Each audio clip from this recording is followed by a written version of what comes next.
All right, welcome to the Snowflake Sports Podcast. I am your host, Dan, and it is 7:41 Eastern Standard Time on November 24th, and I am joined by the resident Raider fan, Chris Amato. How you doing today, Chris? Oh, he's back. Oh, He's back. This is a later start than what we usually do, I feel like.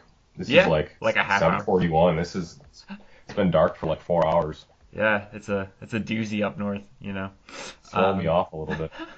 All right, we're gonna dive into the Raiders Chiefs game, and then we're gonna hit up the Titans, Ravens, and Packers Colts game. And then we're gonna preview this week's Thanksgiving games, which unfortunately is not Bills giving as it was last year, coined by Chris. There's only one Bills giving. Yeah, only one For at in least, 10 years. probably for the next 8 years at least, I would think. Yeah, probably. It's sad that it just has to beat the Lions and the Cowboys every year. The Cowboys are typically fine. It's just some old 80-year-old tradition, some from like the old NFL. It's just the Sunday night game's interesting though, because that's always been more like what game is actually good for sure. Yeah, absolutely. And then we're gonna finish with the city wide tenant union, which is in Rochester and has been doing a lot of work at stop evictions in a pandemic, which is very more important than the sports we're going to talk mostly about. All right, Raiders Chiefs. The Raiders lost pretty sad fashion, but it was absolute West Coast gunslinging game. It was toe to toe. It was. Chiefs won the last drive of the game, but as a Raiders fan, how are you feeling after this game? Well, I mean, when it was the fourth quarter, I was like, okay, this is one of those, classics. This is one of those games that always will be able to remember when you think of a certain year or a certain era. And then with the way it ended, what I think the worst I felt was a down, just because of how dumb the way it ended, how wide open Kelsey was, the just totally blown coverage. You see those mental lapses for John Abram like that. Usually it's hit related, but this time it's just an egregious, blunder in coverage. So Kelsey's just wide open. I think that play alone, that way it ended with how easy that last drive was, just kind of took that feeling out of it that it's one of those games. If it went into overtime, it would, even if they lost, I would still view it as one of those games. But and I think it just shows that at least for this year, those things are going to happen to that defense in other situations, whether it's against the Chiefs in a possible playoff matchup, which the playoffs started today. That would be the first round in the wild card, would be Raiders Chiefs, or against another team that's just executes better offensively against what is still a pretty bad defense, the Raiders. But they were missing guys too. Cleveland was out. Corey Littleton. Corey Littleton's been very, very bad this year. We talked about that before.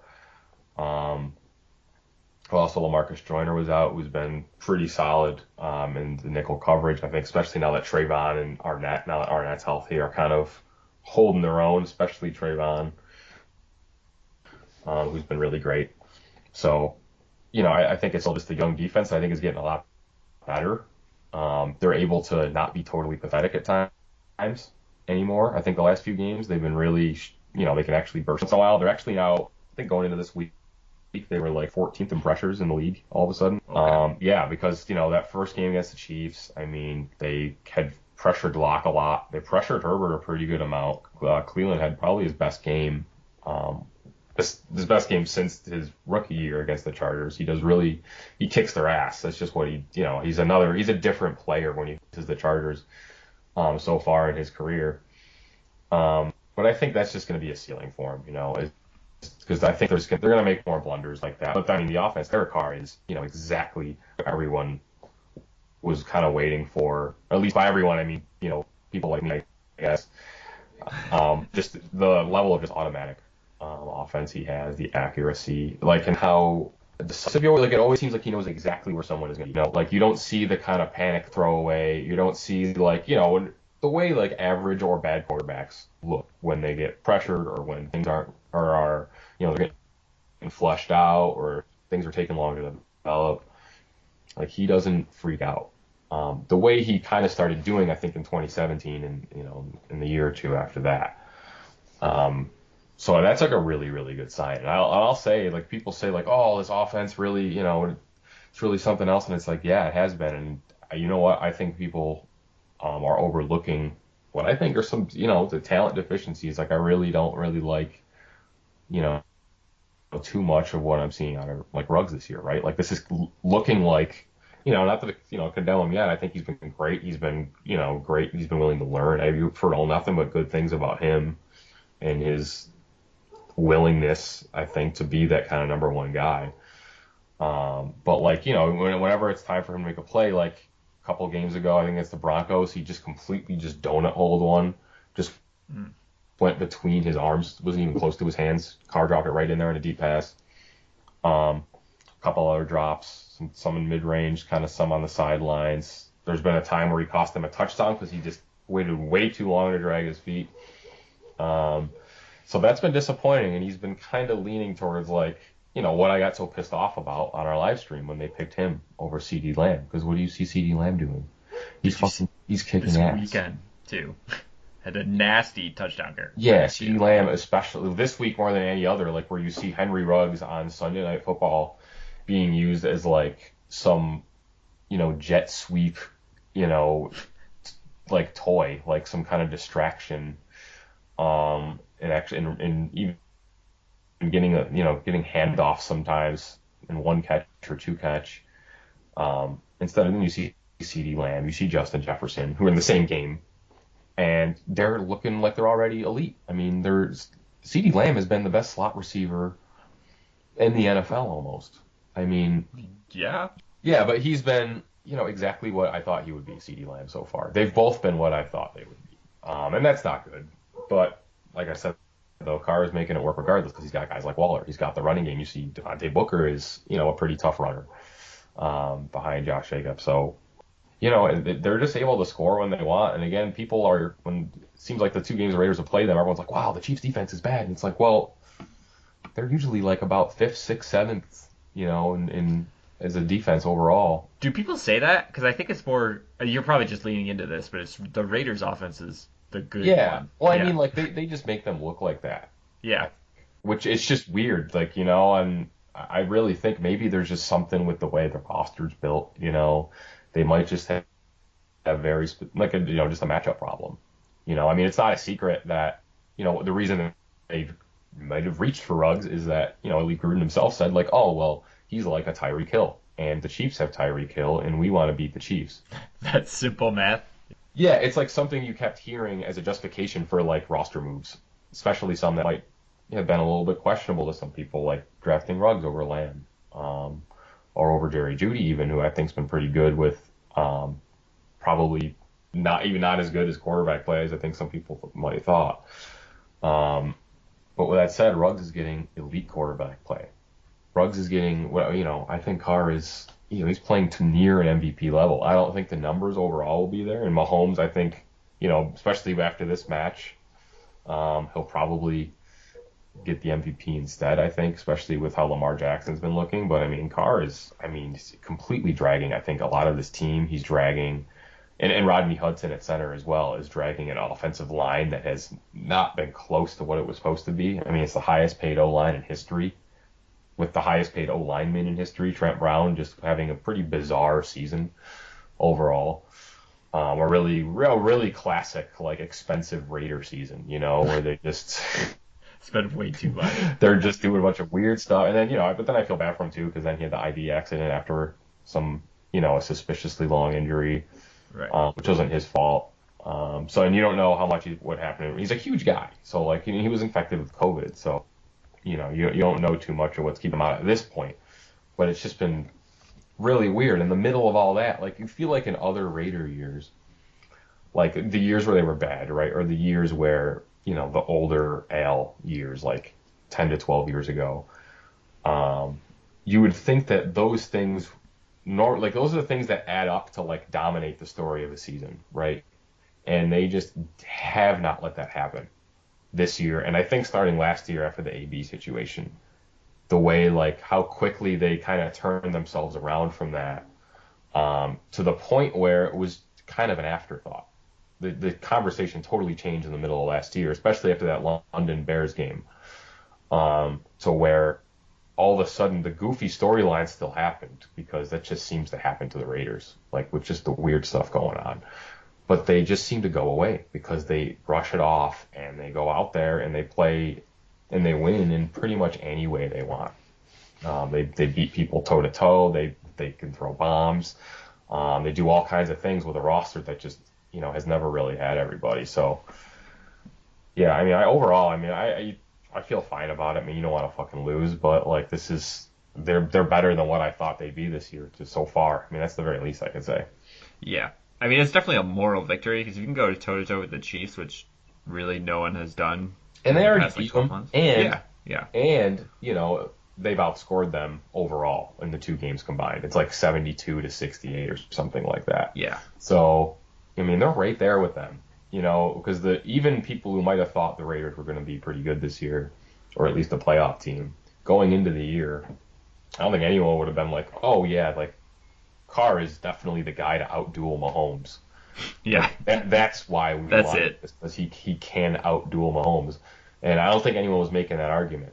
I don't think anyone was making an argument that he was maybe a guy who would crack into the top 10 quarterbacks, and he has before. He's received MVP votes before in his career.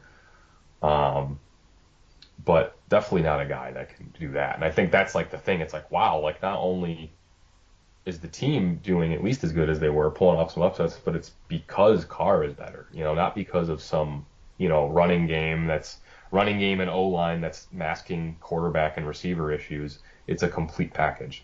Yeah.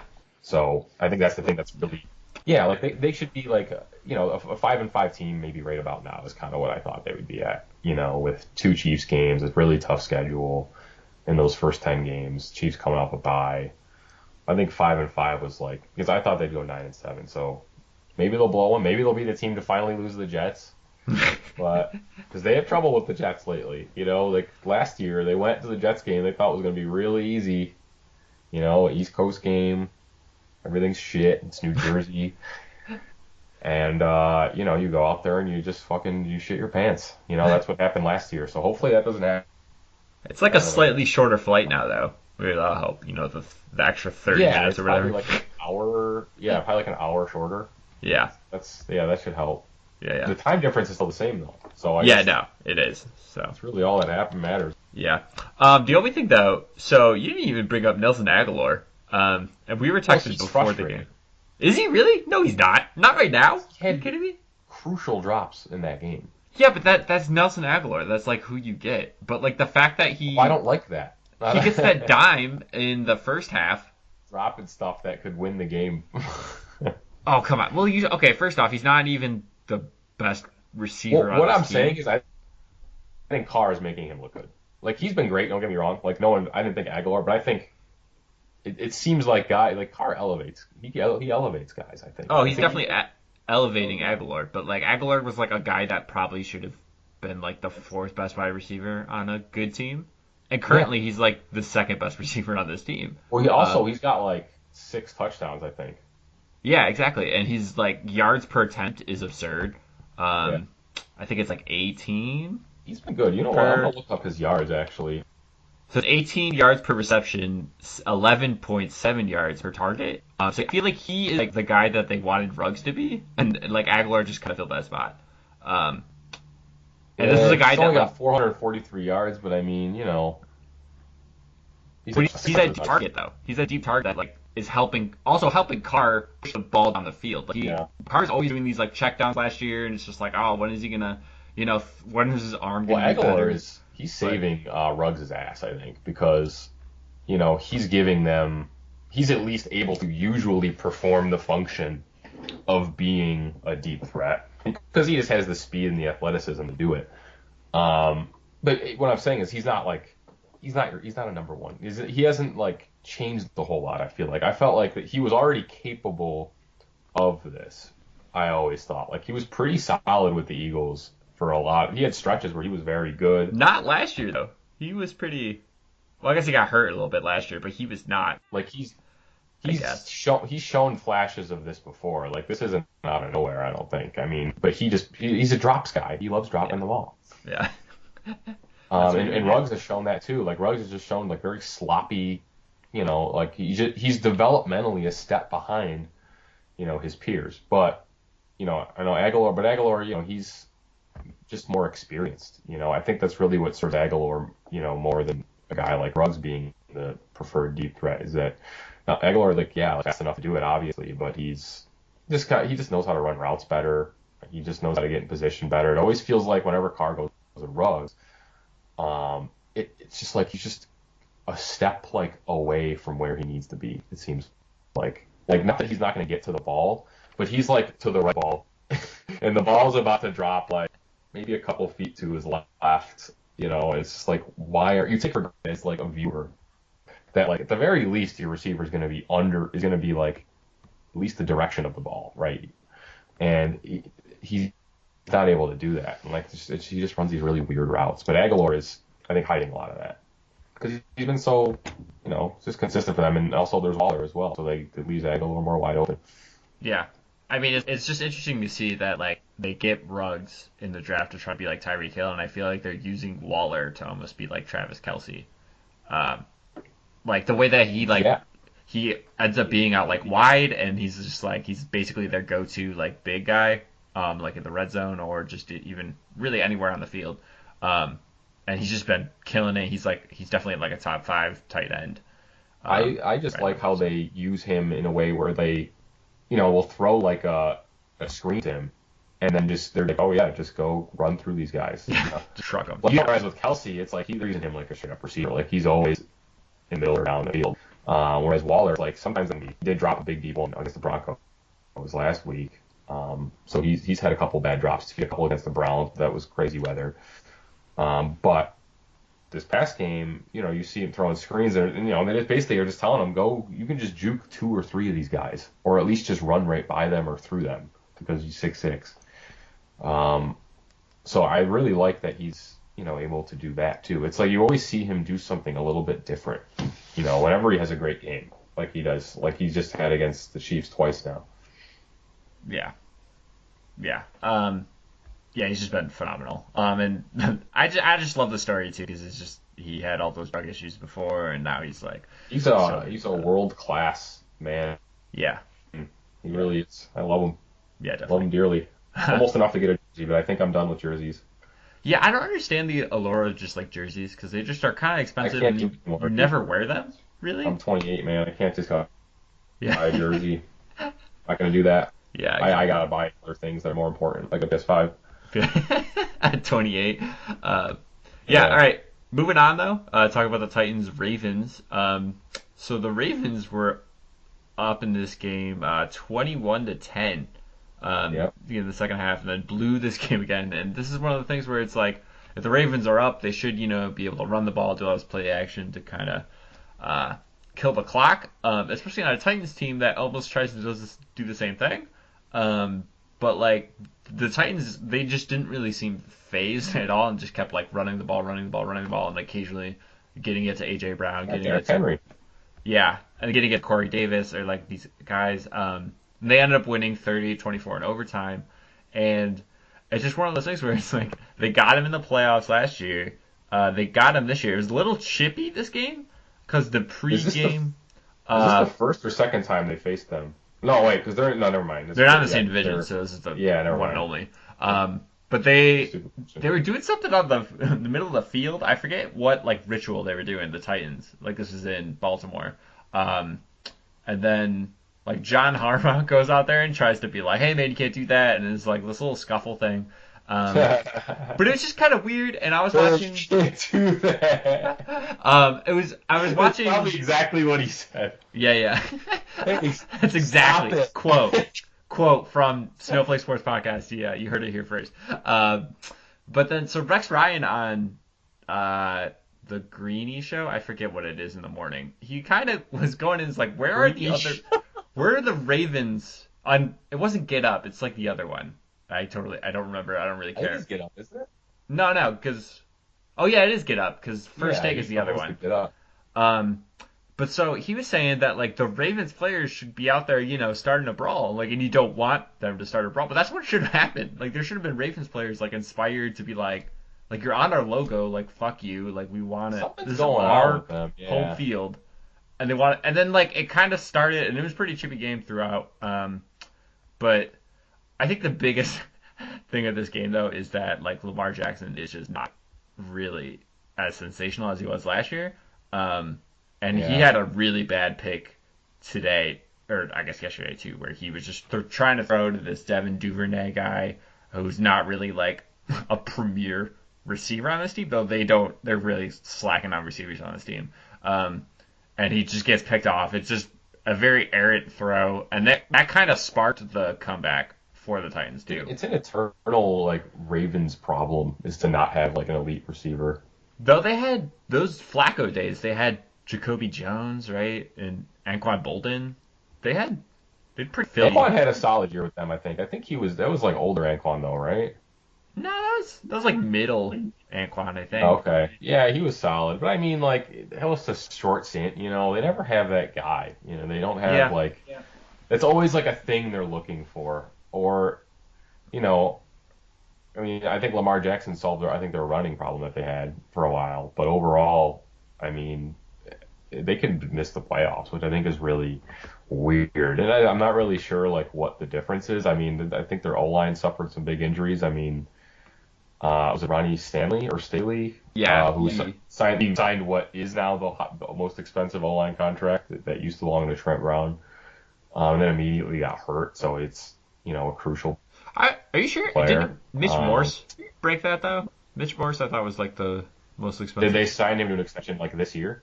No, it was last year. Maybe Mitch Morse did. I think Mitch Morse had the highest for a center. Oh yeah, no, you're right. I think tackles are paid more than centers. Yeah, they definitely are. But yeah, so it's, you know, I'm not sure what the problem. Maybe that's the extent of it.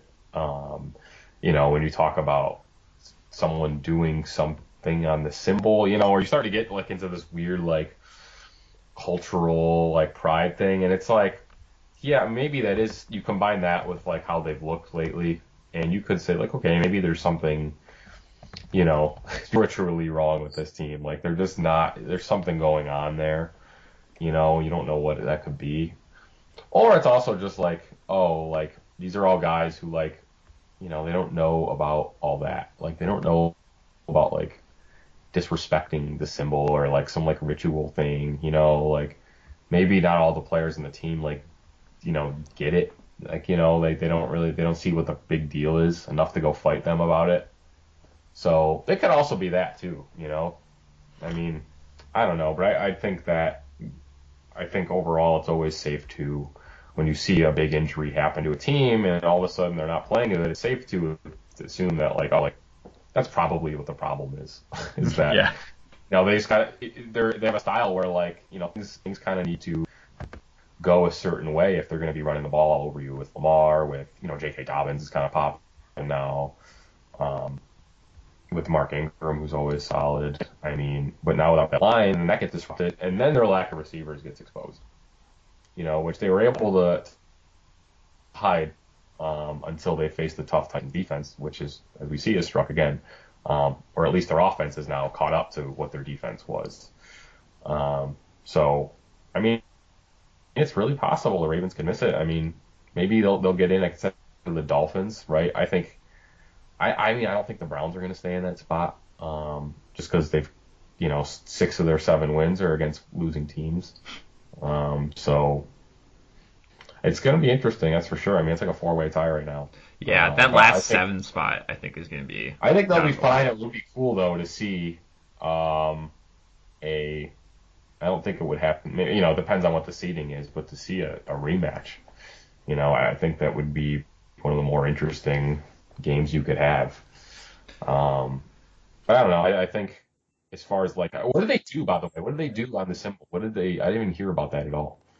They just, I don't know. I think they were like stretching. It's the first time you're. They were like stretching or something, or they were like out there, and then like Harbaugh like comes out and is like, "Hey, you can't do that." Blah blah blah. Like he's like kind of like yelling at him, like pointing at him. So we don't know what they were doing, or is it? No, it's like there's video. I am not remembering exactly. Was he like whipping his dick out or something? Like. Yeah, he totally just whipped his dick, you know. Yeah, like I don't know what else it would Slapped be. him in the face with it. You know, all the good stuff. Also, did you know Dez Bryant is on the Ravens? Did you know that? Yeah, I mean that's how desperate I guess they're getting. Like I yeah. he did all right though. He had a couple catches, I think, didn't he? Yeah, but it was just like I was looking at the Pro Football Reference box score, and it's like Des Bryant is here. It's like what? And I just completely Oh yeah, forgot that he was still a player. I thought he he had retired. his first catch in like 3 years, I think. Yeah, it has to be. Bryant AB. AB I felt like did nothing last night. Yeah, I mean he's like open, but I feel like I don't know how aggressively they're covering. I don't know what's going. The Bucks are weird. The Bucks are a weird team. Yeah, They're kind of yeah, their bad mojo though is much more obvious than the Bucks. It's like okay, you kind of like people kind of assume that things might go a lot smoother because like oh it's Tom Brady. Like nothing touches Tom Brady. Like no matter things might get weird. Like there's no weirdness. There's no like inconsistencies or questions around teams that Tom Brady is in charge of. But it's been weird bringing in AB. I just feel like maybe that's some bad mojo. Maybe that's just if not everyone's on board with that, which maybe not everyone is, then that's going to start throwing some things off. I think. yeah, What's also really happened though is that Tom Brady when he is pressured this year is probably like the worst quarterback in the league when he's under pressure, when guys are breaking through and he has to move at all and throw. He has like a 33% accuracy or something like that when he's pressured. And that's something that's just like, it's been long enough in the season now where it's like, okay, well, I guess that's just how Tom Brady is now. Because it's not like he doesn't have weapons to throw to when he's pressured. I mean, he's got guys he has Pro Bowlers all over the field. He has 4 Pro Bowl receivers, if you count Gronk. A couple of them are Hall of Famers in Gronk and AB. So it's not anything. It's not that he doesn't have places to go when he's under pressure. I guess he just can't do it at this point. I mean, you see his record too. The last few games, ever since they got AB, their primetime points per game is like half of what it is in other games. It's like 17 to 34. I mean, it's really weird. They're probably the weirdest team right now. It'd be real interesting to see. Now again, they're like the Ravens. I mean, they're also kind of in danger of slipping a little bit because of the really tough NFC West and the fact that they have really good wild card teams in their division. I mean, you have the Rams, the Seahawks, Cardinals. You have Yeah. Everyone in that division seems like that they're in it. The Niners are the only ones who are kind of on the edge of it a little bit. So 2 of those spots are going to be taken up with NFC West teams. And then, maybe the Bucks can still get in, but I don't know because they have to go ahead and face the Chiefs next week. So things might get worse for them. Yeah, I don't know. I think the NFC is pretty locked though. Like the 7 who are in it now are probably going to be the 7 who are in it in the end. I think the AFC it could just totally be. You don't think the Bears are catching the Cards? No, not at all. I don't know. The Bears were what 5-1? Are you kidding me? They won't play Mitch. Mitch is better than Nick Foles, and they just won't go back to it for like I'm rooting the for the dumbest Lions reason. to take that spot. Yeah. All right, so like 2-minute drill on Packers Colts because basically this game was just blown by the Packers. They were up 28-14, and then Almost blown by the Colts though. yeah, true. Yeah, with all those What was going on there? That was Yeah. some weird shit. That was real weird. But the one thing I just really liked from the Colts, like in the second half, they just like ran the ball like every single way because the Packers are notorious for unable to stop the run. Yeah. So John Taylor, he got 5 yards, and then another 8 yards, 4 yards, 18 yards, 7 yards. Then he got no gain. Then their backup running back Jordan Wilkins gets 8 yards. Jacoby Brissett gets 5 because he's just in there for whatever reason. And then they're at the Green Bay 20. So they basically ran like what was it, 8 plays straight to get all the way into the red zone, and then it's like, okay, Philip Rivers, do your thing. Granted, this came out with a field goal, so it really wasn't that interesting. But kind of like right out of the gate, they kind of were just like, all right, we're gonna change it up. We're gonna try to attack this weakness that they have, and it worked like to perfection. Well, I feel like the Colts are just not going to be a team this year. Like even if they win the South, even if they win a playoff game, I feel like they won't really pop to people because I think you have what is a pretty good defense and a really good O-line that kind of just facilitates everything else that they're doing, right? And Philip Rivers has been getting better, I think, these last couple of games. I mean, he's looked like absolute shit, like he needs to go, which really was pleasing for me to see. But, what you're seeing now is like all of a sudden there's kind of a groove going on. I think he feels maybe he knows where guys are going to be now, and that, instead of he always had time, but then you'd always just see it just be way off or be like a one hopper to somebody. So I think that's kind of why, and also Rodrigo Blankenship, who like just doesn't miss. Besides the 150-yarder off the crossbar, I mean, he hit everything else. Yeah. He had like 14 points in fantasy against me this week, actually. Oh, really? He was, oh yeah, it was terrible, dude. I was so pissed. Let's see. You don't want big kicker days against you. It's usually I am the beneficiary of that because I always make sure I have Matt Prater. He is my fantasy kicker. This is why I 50. always advocate for no kickers and just add a second quarterback. Because kickers are random. It's fucking stupid. No, kickers are cool. No, they're not. Cool. They're fucking terrible. No, there's an element of it because you got to, in order to have a good kicker on your fantasy team, you got to know what's an offense that'll get me a lot of kicking points. Well, yeah, what's an offense that can not score touchdowns, but get right? Down you want to pick an offense that's like oh, okay, they got some push a little bit, but they're not gonna light it up, like the Lions. The Lions are always that team because they have Matt Stafford, so they're never great. They're never great, but because they have Matt Stafford, they at least are gonna be around the goalpost, right? Yeah, because he's just pretty good. So that's kind of like what I do. Like maybe like teams with like solid quarterbacks, but like just not great offenses. Like I think for a long time, like Justin Tucker and still is Justin Tucker with the Joe Flacco teams. Oh yeah. That was always a great option.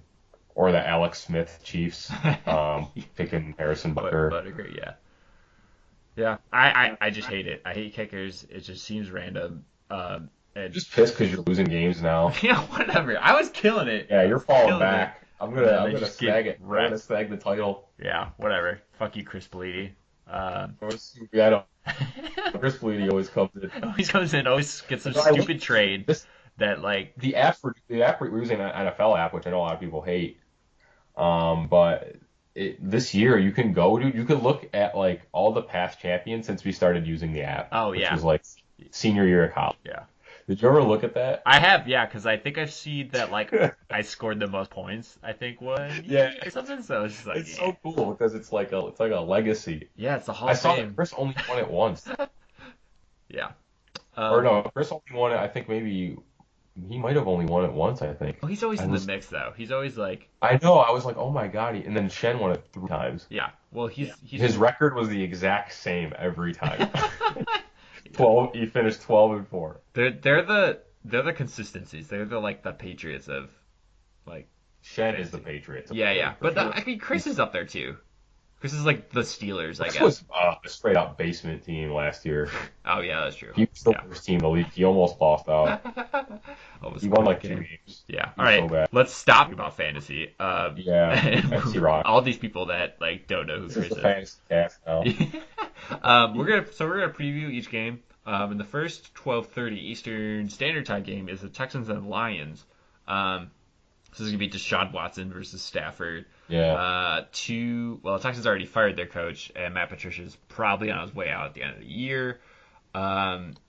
We'll see. Yeah. And I don't know, this Texans team is really just Deshaun. It really is just him. Right. I mean, look, this is a chance for, like I said, it's a chance for the Lions to start to, at least try to go on a run. I mean, they're in this. If they're any team at all, and if they're, guys that'll give a shit. I mean, don't count the Lions out yet, especially if Swift is back, which short week, concussion. I haven't heard. I hope he is, because again, I do have him in fantasy as well. If he's not in the game, I mean, the Lions are a different team. Well, also Kenny Galladay was out last week. I don't know if he's back. I didn't know that. He's their guy. So if he's back, then maybe that's really what can make things tick for them against the pretty shit Texans team. Yeah, especially on defense too. They cannot stop anyone. No. As they have not before. So who do you got this game? It sounds like you're high on Detroit. I like the Lions, yeah. I don't want to pick a score because who knows who's there. I believe in picking scores. Did they win or lose the fucking game? Yeah, I agree. Scores is dumb. That's all that matters. Yeah, I think the Lions will win. I think the Lions will be around for like a couple more weeks in the playoff hunt because of it, because they have that tiebreaker on the Cardinals. But I think the Lions' chances kind of depend a little bit on the Bucks, what the Bucks are doing. Because then if the Bucks are in that wild card conversation, then those spots start to become harder to get. It starts to become a conference where like you need a ton of wins just to get one of the 3 wild card spots. Yeah. And then the Lions are screwed. But I think they'll hang around, and I think it'll start by beating up a pretty bad Texans team at home. Yeah. I don't know. I think the Texans team could pull this one out. They could, sure. It's really just like Deshaun. He's gonna just go in there. He's gonna get some runs. I think He's Randall gonna be Cobb pissed. got hurt this week against the Pats. So maybe if he's out, I would take back my pick of the Texans winning. But I just think that he can create so much for their offense that he can, like whatever Stafford does, whatever team is out on the field for the Lions, if they have Galladay, if they have Swift, I just think he can, overpower it. Deshaun Watson just feels like a Super Bowl player. He should be a Super Bowl player. He is the only reason the Texans. He is a Super Bowl caliber guy. Yeah, he's a top 5 quarterback in my opinion. Just not the stats don't really back it up right now, but like the way you so see dragged him play down. is It just sucks. top 5 like stature. It's just a terrible organization drafted him. But I guess the other thing would be like if the Bears got him, and I don't know how that would have worked. Though like Nagy and Deshaun Watson would have been like I think a really good. The Bears would combo. win the title. Yeah, Allen Robinson too. Oh my God. Yeah. All right. Moving on to the next game though. So the Washington football team, which supposedly they're just gonna keep this name, like they're not gonna change it. At least for like another year maybe. Fucking Dan Snyder, just being a complete asshole. Oh my God. And they're playing them boys, the Dallas Cowboys, who come off a pretty big win against the Vikings. CeeDee Lamb. CeeDee Lamb. CeeDee Lamb's doing shit. CD Yeah, not they get on to have the CeeDee Raiders. And coined on my fantasy team in both leagues as CD's nuts. So CeeDee's nuts. great. I thought that was hilarious. Anyways, so Washington Cowboys in a game. I like how you keep naming your teams after Raiders receivers. Well, this guy's not even a Raider. He should have been a Raider. Guys that I like who I don't have. Yeah. Like Amari Cooper was one. Yeah, that is pretty much. I'm like, let me make Chris and Anthony as like mad as possible because we have 2 Raiders fans in our league. It's just like and it's always He's nuts gets me pissed too because he's just. I'm always gonna be looking at what he's doing. Yeah. I'm always gonna be looking at like how good he's doing and just getting pissed. Yeah, it's just like, oh look, he got another Pro Bowl. Henry Ruggs is Henry Ruggs is just got maybe cut. not on the team anymore. All right, them boys or Washington? Who do you got here? I'm gonna go with Washington, not just because fuck the Cowboys, I guess, but like the whole Alex Smith thing, and he's got guys around him too. I mean, with Terry McLaurin's been great. I think Antonio Gibson's kind of stepping up too. I kind of like that whole thing. I feel like especially since it's a national Thanksgiving broadcast, there's gonna be a lot of like media narrative around it. Like on the pregame, I'm sure like. That's going to be like a whole huge storyline going into it. Or as it should be. I mean, it's amazing. Like Alex Smith, like could have straight up died in surgery, and not only did he just like survive that, but like didn't retire, and came all the way back to start. I mean, it's fucking wild, and I think like that's just good mojo to have, especially compared to the Cowboys, who, Dalton's back, so they're going to be more competitive, but I think Washington's, I think they have some pop a little bit. So I don't know. It'd be fun to see them like try to be in the mix in this shit division. Yeah. So Washington's defense is very good. Their defensive DVOA is 6th, which I didn't think was that high. I thought they were more like mid-tier. It's Ron Rivera, I guess. Yeah. No. I think Ron Rivera is so positive for this team, and just seeing how bad Mike McCarthy is for the Cowboys. Like I also think that Washington's gonna pull this one out. And I think it's more on the defensive side, with like Chase Young probably gonna be defensive rookie of the year. And they don't do anything like crazy. It's just like that base like formation and they just kind of lock down on teams. and I think they lost to the Bengals this week or something. Maybe they beat the Bengals. I don't know. No, they won. Yeah, they won this week. Because now all those NFC least teams are like 3-7. They're all like tied right now. And then like you said, everything with Alex Smith, the whole story. Like Scary Terry is looking very good right now. For them too. He's dope. And it's he's just another he yeah. kind of looks like what I want Ruggs to look more like. Like not only is he doing some of that like jet sweep stuff and kind of like running the ball sometimes, but he's gets to get open anywhere. He can run with the best of them. So I mean, he's been kick ass. I mean, yeah. And I think with Alex Smith, I think you're going to see, you're going to see that because he was even doing that with Haskins a little bit. I mean, he was putting up numbers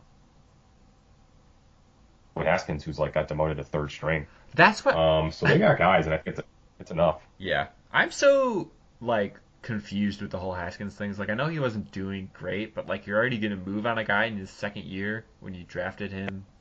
Like, I guess it was. So there was a locker room conversation, and they had like a bad loss. Yeah.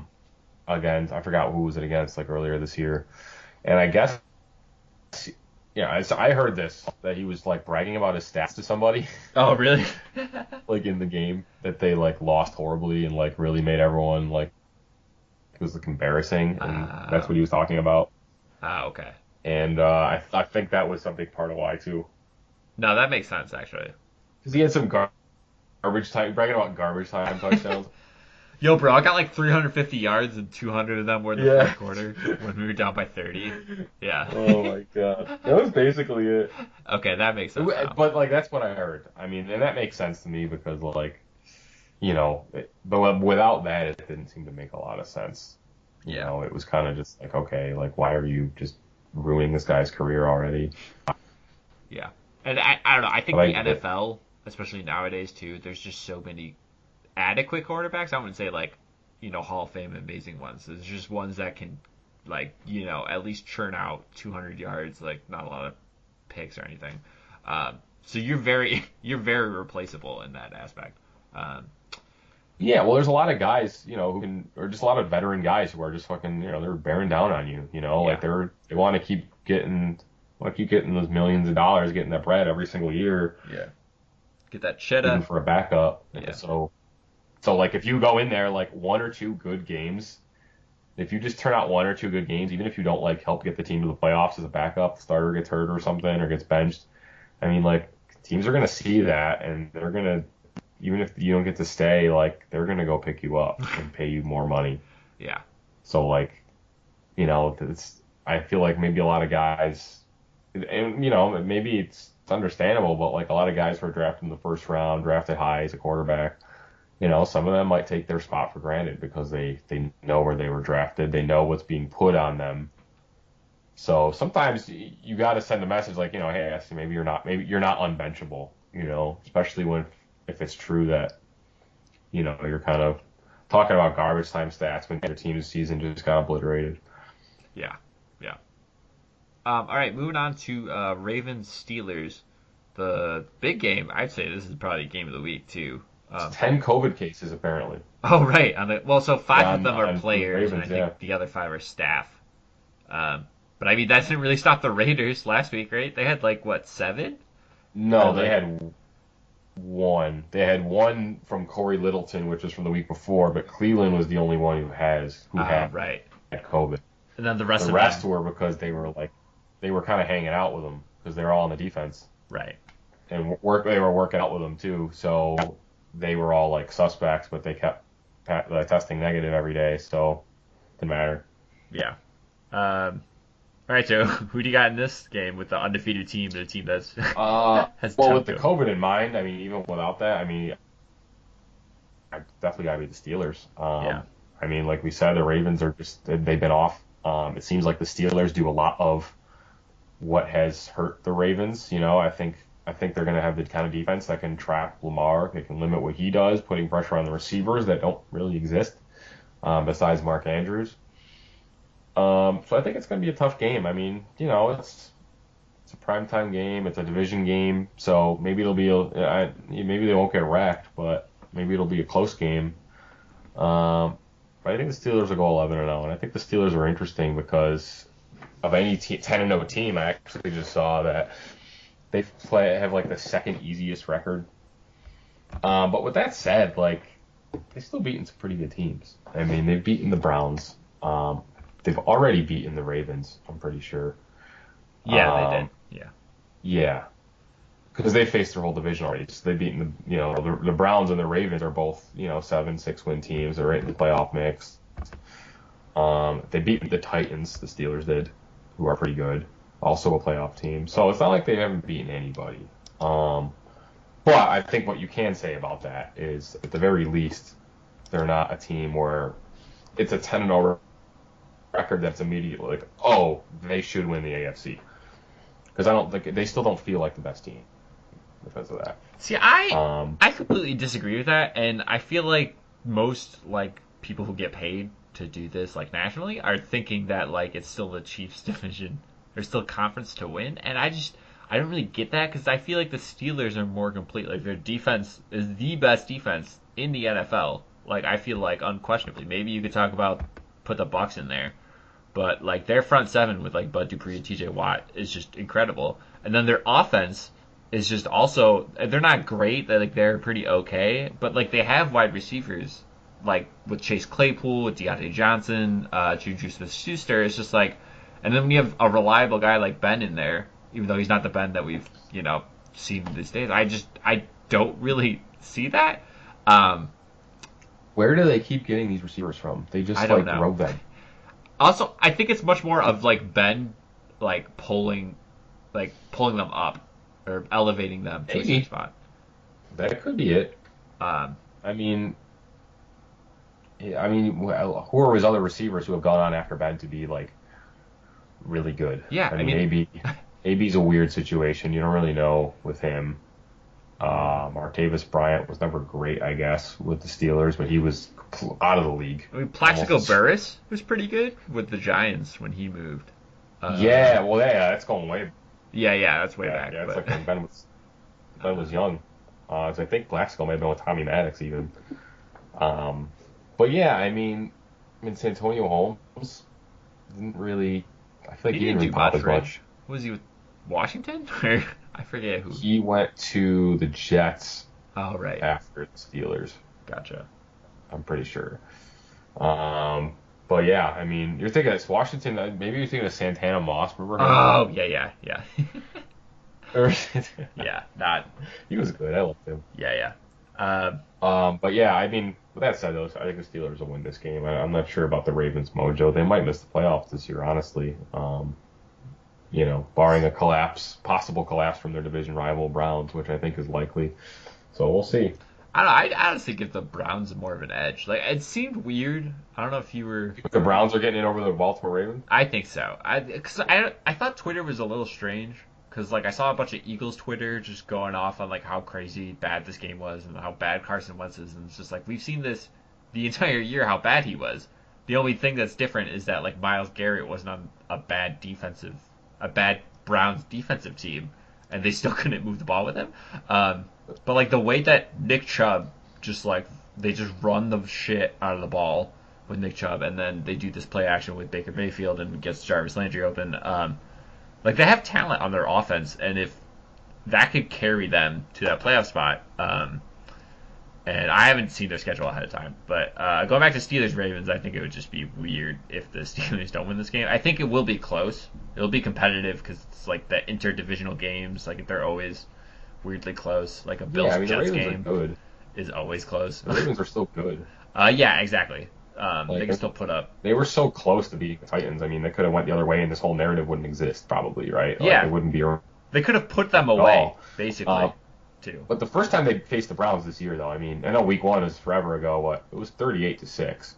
So I think the Ravens, and they have another game against them. I think they can beat Dallas after Pittsburgh. I think they can beat the Browns after Dallas. And then they'd probably be right in the playoff spot after that with games against the Jags, Giants, and Bengals to close it out. Ooh, okay. So, I mean... Yeah, that's probably... sometimes... you're going to drop one of those games. It's the NFL. Shit like that happens. But overall, I mean, I could see them having the tiebreaker on the Browns, maybe both ending up like 9-7. Okay, Um, but the Browns, okay, conversely, they play the Jags, who they should beat. Then yeah, the Titans, who they should lose to. Ravens, that's a toss up, in my opinion. Then they should beat the Giants, I they don't should think beat the so. Jets, and then the Steelers at And the then end the of the year Steelers, dude, are probably resting their starters because they're gonna have the bye, I think, at this point. Or maybe not. I mean, the Chiefs only have one they loss, could both go so 10-6, honestly, and the Browns yeah, lose on the tiebreaker. yeah. But then the tiebreaker would be weird because they would have split, right? Or oh no, you just said the Ravens beat them. Oh, so that's gonna be huge then, that December 14th game. Because Yeah, if the that's Monday Browns Night win that, Football then too.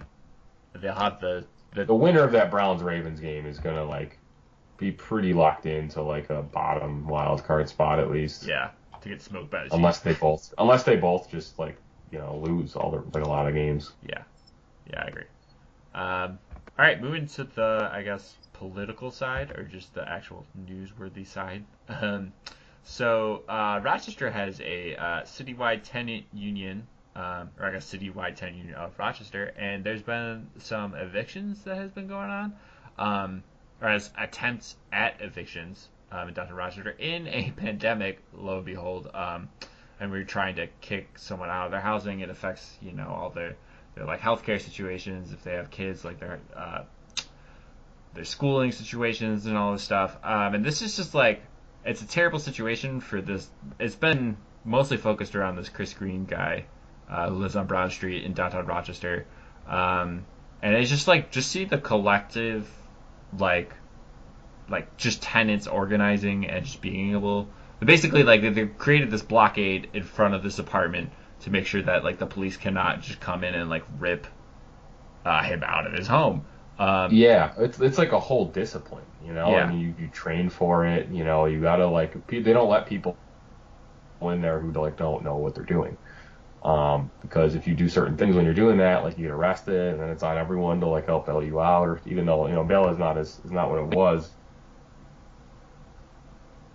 in New York, but it's a whole discipline, and the messaging around getting people to come. I mean, it'll be like probably anytime from like 11 a.m. to maybe 1 or 2 o'clock, maybe even 4 o'clock.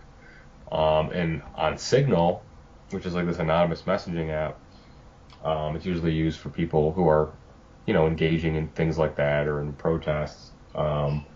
Just come to this place. They're evicting so and so. The landlords are trying to do this for that or that. Like, and then people just show up. And it's so quick because not only will I see that, but then like I'll be on Facebook like 10 minutes later, and it's like all these pages are like sharing it too.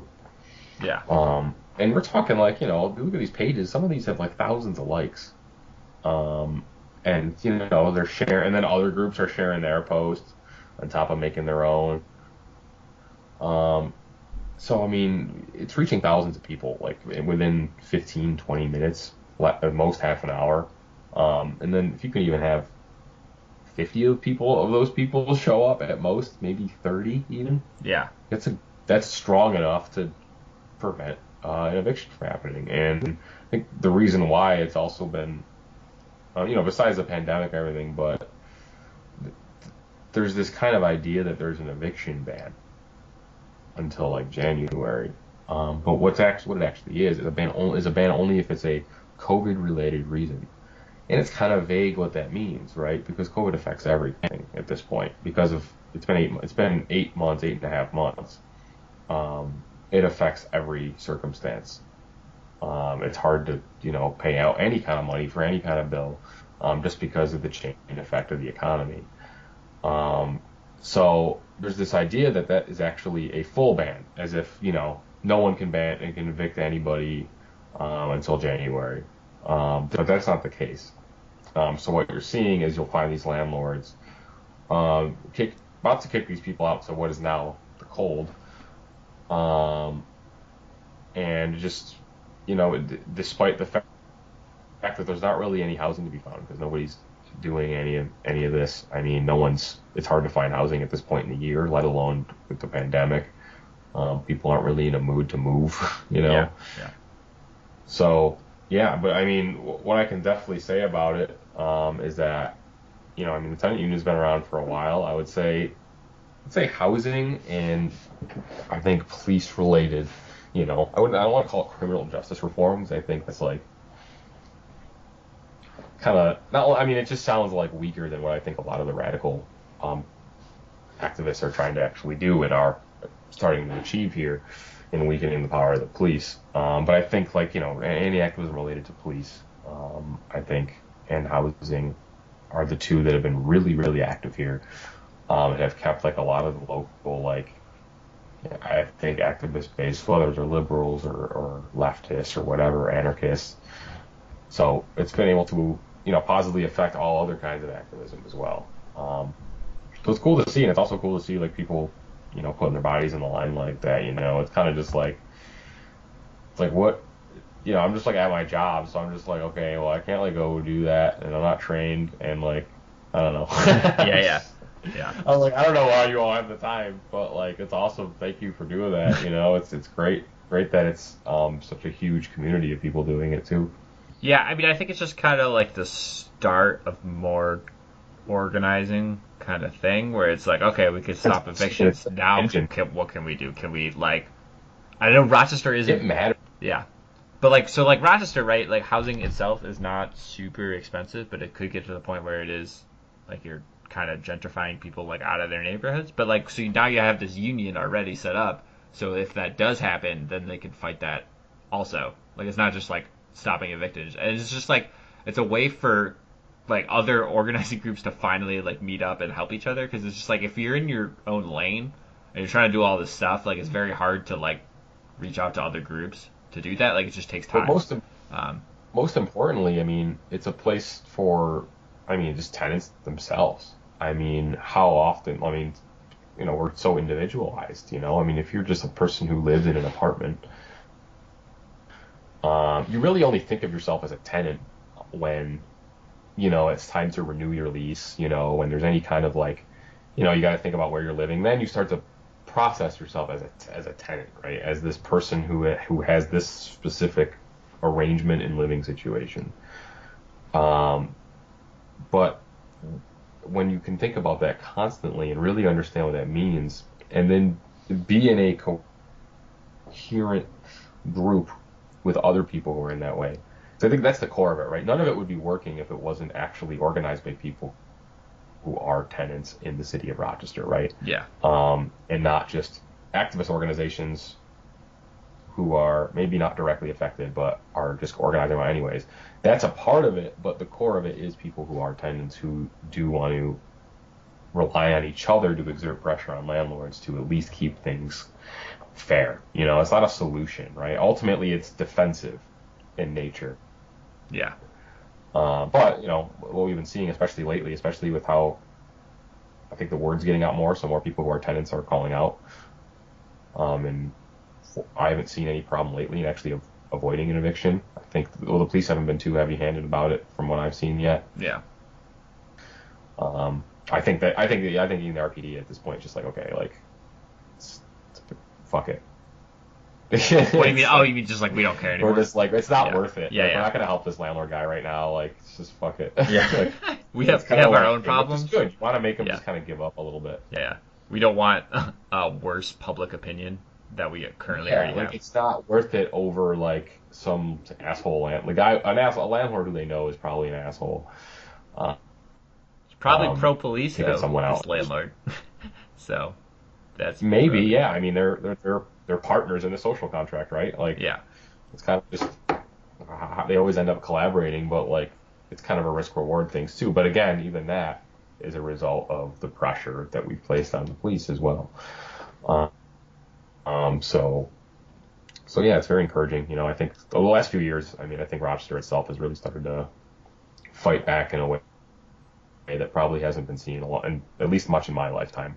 It seems like things are only becoming maybe not. I wouldn't go as far as to say way bigger, but I would definitely say much more organized than I think in coherent than I think things might have been a few years ago, where it was kind of unclear, like, okay, like, who knows who, like, how are these people in one organization, are like, what are the factions here, You know, I think things are much more coherent, and I think a lot of it's too because of recent protests. I think that unified people a lot. Yeah. Kind of brought ways for people to organize together to really feel like they have a stake in it. You know, once you actually see it happen for real, you feel much more connected to what's happening, and you feel much more connected to the people who are there with you.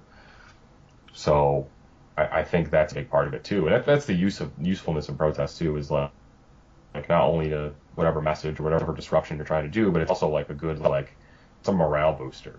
You know, like a lot of people got their start in activism, or at least got the motivation to do it from being in that environment, even if it's just once. So hope, I mean, you know, it's a double-edged sword. It's like you don't want those things to break out more because that means something is terribly wrong and things aren't going our way. But at the same time, it's like, you know, those can be good boosts that I think sometimes are needed. Yeah, I mean, evictions are something where like you don't really want to talk about it because it's a terrible situation for like yourself, and it's just like this like almost like sense of regret. Well, it's embarrassing. Yeah, right? exactly. It's dehumanizing. But so like It's like you don't deserve a home. right, but You it's know, one of those like- things where you have to almost like bring it up or this is like a good story because evictions are going to happen. Like this is just it's never going to go away unless you like actually have decommodified housing and like have, you know, public housing that isn't, you know, just kind of decrepit, and it's just kind of like a nicer thing in like Vienna or something. But like it's just very nice to see like people coming together and stopping something to help one of their fellow like constituents. It's just Yeah, well, and without it feeling like it's, you know, it's a huge strain on like our activist ecosystem locally.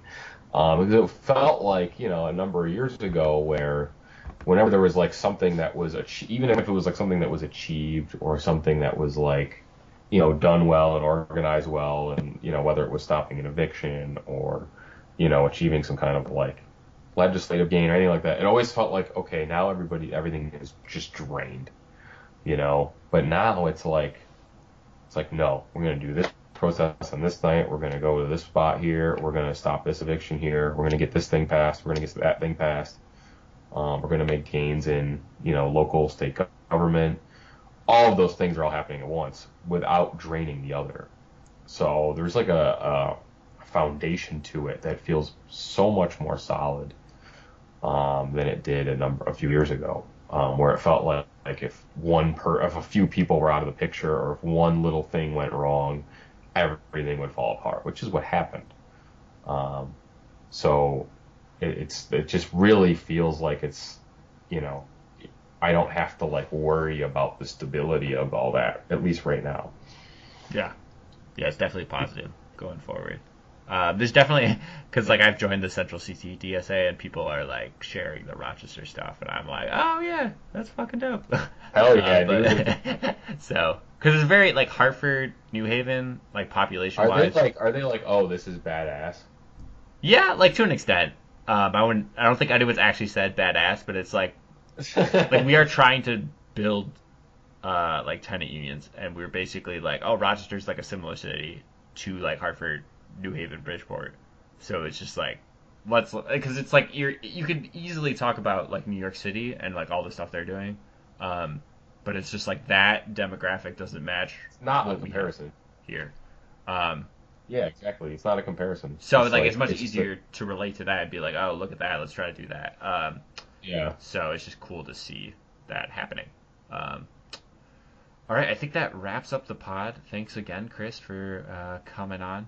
Always a pleasure. I hope all my predictions are right. That's really what I want The out of it. Steelers, Washington, Detroit. I don't want to ever be wrong. Yeah. Can never be wrong. Any reporting or anything that anyone can attack me for personally to bring me down. Yeah, exactly.